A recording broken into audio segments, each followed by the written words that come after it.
Morning all of you. आज हम Hindi second का पार्ट 2 क्लास सेकेंड के लिए वर्ण विचार पढ़ेंगे। क्लास सेकेंड के लिए है वर्ण विचार, हिंदी व्याकरण में पार्ट 2। अब इसको देखिए, मैंने 2 भागों में बताए हैं आपको। सबसे पहले हम पढ़ेंगे वर्ण। वर्ण किसको बोलते हैं, वर्ण कितने प्रकार के होते हैं और वर्णमाला क्या होती है उसमें, और वर्ण कैसे कैसे होते हैं वो हमको पढ़ना और लिखना है। ठीक है, वर्णों के भेद, वर्ण कितने प्रकार के होते हैं वो। फिर उसके बाद मैं आपको बताऊंगी मात्रा, मात्रा कैसे बनाई जाती है और हम मात्रा वाले शब्द कैसे पढ़ते हैं। ठीक है, अब देखिए सबसे पहले वर्ण। वर्ण मीन्स क्या होता है, वर्ण यानी किसको बोलेंगे वर्ण। आप लोगों को ज्ञात है इसका, अ से अनार ज्ञ से ज्ञानी आप पढ़ते हो ना, अ से अनार से लेके ज्ञ से ज्ञानी तक के पढ़ते हैं, तो वो सब हमारे होते हैं वर्ण। अब उस वर्ण में भी अलग अलग टाइप के होते हैं, कौन से स्वर हैं, कौन से व्यंजन हैं, कौन से स्पर्श व्यंजन है, कौन से ऊष्म व्यंजन है। क्योंकि जब हम कंटिन्यू बोलते हैं तो हम फटाफट बोल देते हैं, है ना, लेकिन किसका उच्चारण कैसे हो रहा है इसका हमें ज्ञान होना आवश्यक है।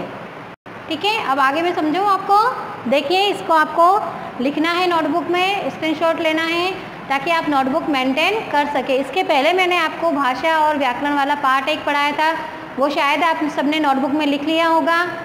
लिखा? अब ये सेकंड लेसन है पार्ट 2 वर्ण विचार। इसको भी आपको नोटबुक में मेंटेन करना है। फेयर नोटबुक बनानी है हिंदी ग्रामर के लिए। हिंदी फर्स्ट जब हमें समय मिलेगा, जब हमारे अगली वीडियो आएगी तब हिंदी फर्स्ट आगे पढ़ाएंगे उसके लिए। ठीक है ना। बुक्स मोस्ट ऑफ बच्चों ने ले ली होगी, नहीं ली हो तो भी आप नोटबुक तो मेंटेन करना ताकि आप आगे से आगे पढ़ सको। ठीक है, अब पढ़ाऊँ। वर्ण, वर्ण मीन्स होते हैं अक्षर। अक्षर किसको बोलते हैं, वह छोटी से छोटी ध्वनि जिसके और टुकड़े नहीं किए जा सकते उसे हम अक्षर कहते हैं।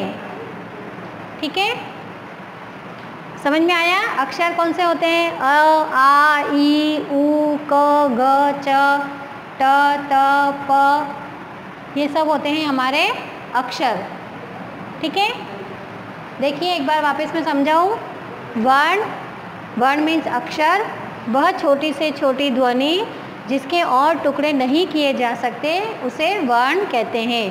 अब वर्णमाला, वर्णों के क्रमबद्ध समूह को वर्णमाला कहते हैं। वर्णमाला मीन्स कौन सी, अ से अनार ज्ञ से ज्ञानी तक जब हम उसको लिखते हैं तो उसको हम वर्णमाला कहते हैं। ये हम नर्सरी क्लास से लेके अभी तक के पढ़ते आए हैं, लिखते आए हैं। ठीक है, अब देखिए वर्ण के 2 भेद होते हैं, स्वर और व्यंजन। कितने भेद होते हैं वर्ण के, 2 भेद, स्वर व्यंजन। अब स्वर कौन से होते हैं और व्यंजन कौन से होते हैं। हिंदी में स्वर 11 होते हैं, इंग्लिश में आपके 5 वॉवेल होते हैं, ए ई आई ओ यू, लेकिन हमारी हिंदी में कितने होते हैं, 11 स्वर। देखो मैंने लिख रखा है, इसको आपको नोटबुक में लिखना है। अ आ छोटी बड़ी छोटाऊ बड़ाऊ ऋषि ए आई ओ आऊ। हो गई, अ से अनार की लाइन पूरी हो गई। ये होते हैं स्वर। स्वर कितने होते हैं, 11। अब इसके साथ ही आप बोलोगे कि अम और अह भी तो हम लिखते हैं मैडम, लेकिन आपने नहीं लिखा, तो अम और अह को हम स्वर के साथ में इसको काउंट नहीं करते हैं, इसको हम अलग से लिखते हैं। इसको हम हिंदी में बोलते हैं अयोगवाह। जैसे आप बड़ी क्लास में जाओगे तब आपको इसके बारे में अच्छे से ज्ञान होगा। स्वर हो गए, कितने होते हैं स्वर हिंदी में, 11 स्वर होते हैं। अब व्यंजन, अब व्यंजन में भी देखो आप, मैंने यहाँ लिख रखा है, क से लेके, क से कबूतर से लेके म से मछली तक जब हम व्यंजन बोलते हैं तो आपके मुख में, जब आप घर पे बैठ के ट्राई करना, आप क की लाइन बोलोगे तो आप जीभ के, आपकी जीभ मुंह में कहाँ का टच हो रही है। फिर प की लाइन बोलते हैं तो आपके लिप्स कैसे टच हो रहे हैं। फिर त की लाइन बोलते हैं तब आपकी जीभ दांतों के बीच में आ रही है, तो इनको अलग अलग नाम से बोले जाते हैं। व्यंजन देखो, क ख ग बड़ा ग अंग। इसमें देखा आपकी जीभ कहाँ जा रही है, ऊपर टच हो रही है। च छ ज बड़ा ज इय, देखा।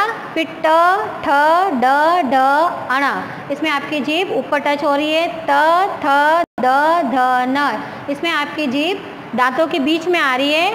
प फ ब भ म, इस लाइन में आपके दोनों लिप्स मिल रहे हैं। आप घर पे ट्राई करना, आप बोल के देखोगे तभी आपको पता चलेगा कि मैम जो कह रही है वो सही है। फिर य र ल व, इनको हम अंतस्थ व्यंजन कहते हैं।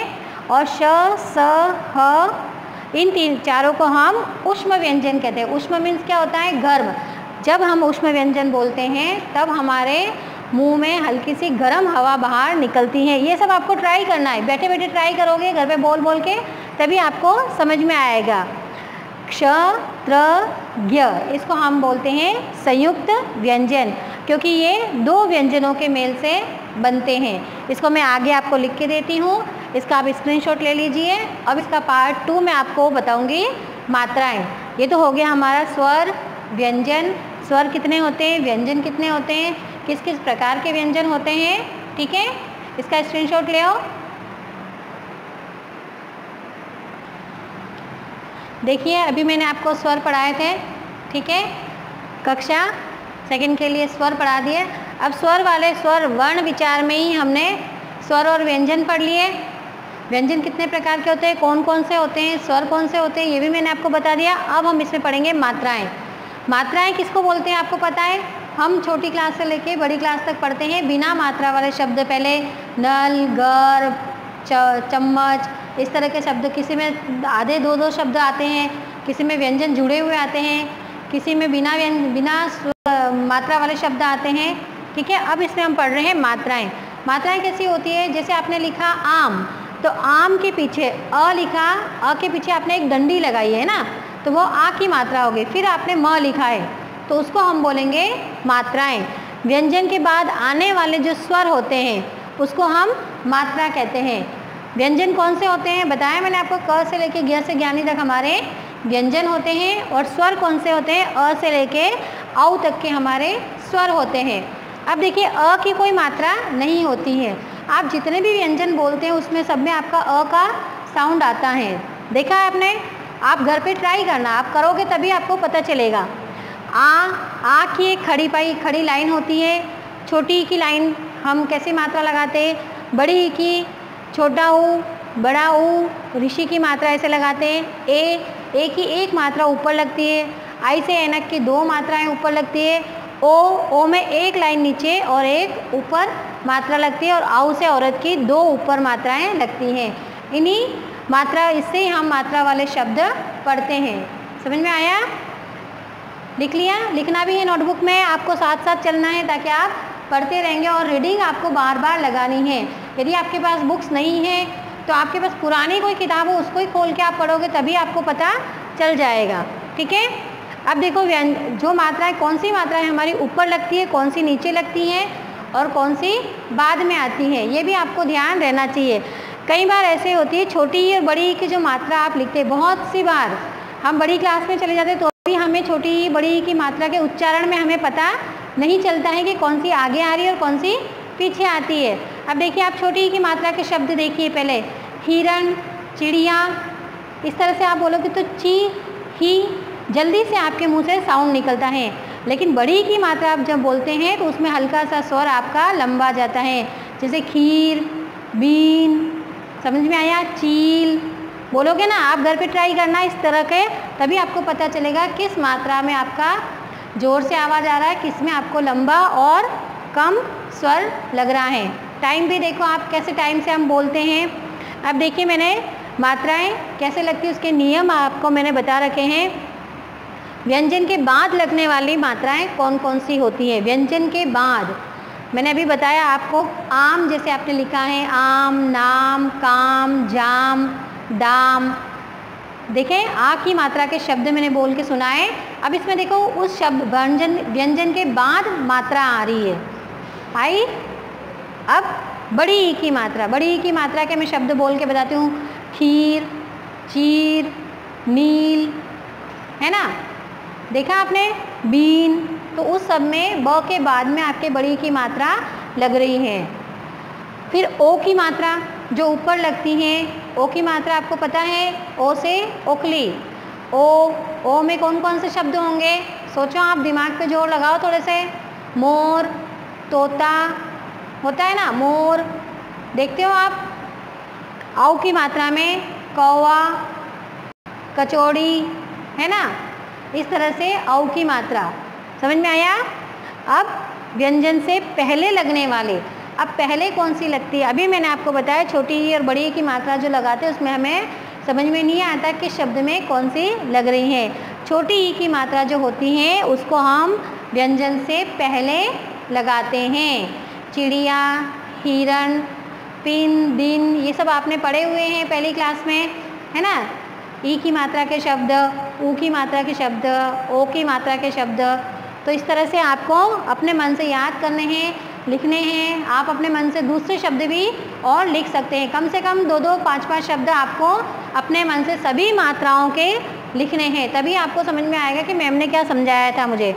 अब व्यंजन के ऊपर लगने वाली मात्राएं, ऊपर यानी ए से एड़ी की और आई से ऐनक की जो हम मात्राएं लगाते हैं वो व्यंजन के ऊपर लगती हैं। ये व्यंजन है त, और त के ऊपर मैंने एक मात्रा ए से एड़ी की लगाई, ते, ल। बैल, पैर, होता है ऐसे। अब व्यंजन के नीचे लगने वाली, व्यंजन में कौन से हो गए, क से लेके ग से ज्ञानी तक जो होते हैं वो सब व्यंजन कहलाते हैं। अब उन व्यंजनों के साथ में जब हम स्वर जोड़ देते हैं तो वो हमारी मात्राएं बन जाती हैं। समझ में आई? व्यंजन और स्वर जब जुड़ते हैं तभी वो मात्रा बनती है। अब देखो नीचे कौन सी लगती है, छोटे ऊ, बड़े ऊ और ऋषि की मात्रा हम हमेशा व्यंजन के नीचे लगाते हैं। मूक, मूली, वृक्ष, मैंने 2-2, 3-3 शब्द लिखे, इसके अलावा भी आप और शब्द कम से कम 5-5 शब्द आपको अपने मन से लिखने हैं। समझ में आ गया?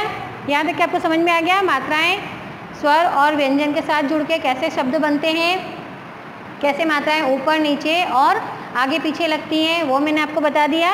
अब आप देखिए, जब आप व्यंजन लिखते हैं, व्यंजन लिखते समय हम क से लेके ग से ज्ञानी तक सब लिख लेते हैं, लेकिन कौन सी लाइन आपके ऊपर जा रही है, कहाँ गोला बन रहा है, कहाँ लाइन टच हो रही है, कहाँ नहीं हो रही है, उसको हम बोलते हैं पाई।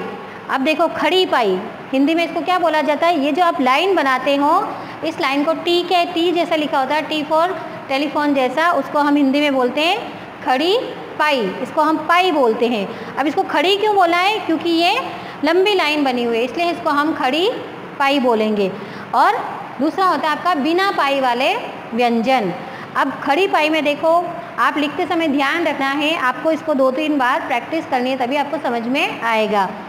अब ख से खरगोश मैंने लिखा है, ग लिखा है, बड़ा ग लिखा है, ज लिखा है, इया लिखा है ना, ज्ञ लिखेंगे, क्ष से क्षत्रिय लिखेंगे, त्र से त्रिशूल लिखेंगे। तो इन सब के पीछे देखो ये एक डंडी बनी हुई है ना, ये लाइन बनी हुई है, इस लाइन को हम बोलते हैं खड़ी पाई। क्या बोलते हैं इसको? खड़ी पाई।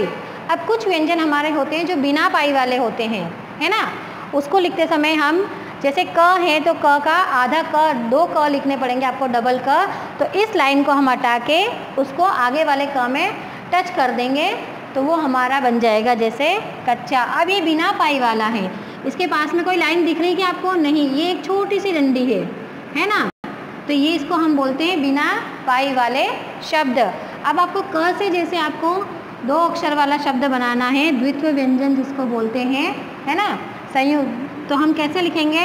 जैसे मैंने एक शब्द लिखा पक्का।